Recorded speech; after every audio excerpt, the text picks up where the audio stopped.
Hello అండి, అందరికీ నమస్కారం.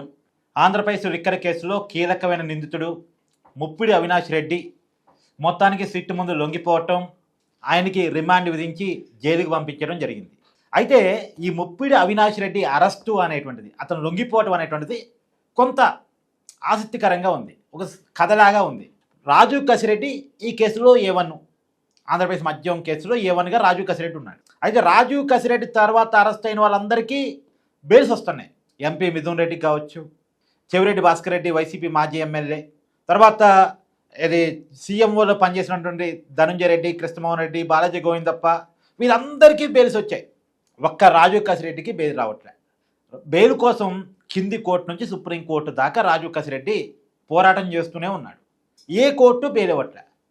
బెయిల్ ఇవ్వకపోవటానికి కారణం ఏంటంటే రాజు కసిరెడ్డి పాత్ర ఈ కేసులో కీలకంగా ఉంటాం.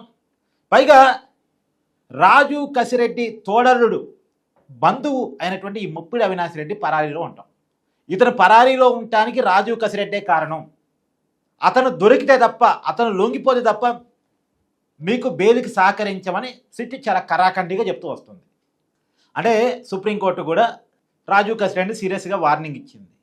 ఇక తప్పలే, అతను లొంగితే తప్ప రాజు కసిరెడ్డికి బెయిల్ రాదని అర్థమైపోయింది. తప్పని పరిస్థితుల్లో ఇష్టం లేకపోయినా సరే ముప్పిడి అవినాష్ రెడ్డి వచ్చి లొంగిపోయాడు. లొంగిపోయే ముందు కూడా ముందస్తు బెయిల్ కోసం చాలా ప్రయత్నం చేసి, అతను కూడా సుప్రీంకోర్టు దాకా ప్రయత్నం చేశాడు ముందస్తు బెయిల్ కోసం, కాలే, వర్కౌట్ కాలే. ఇక తప్పలే, లొంగిపోయాడు.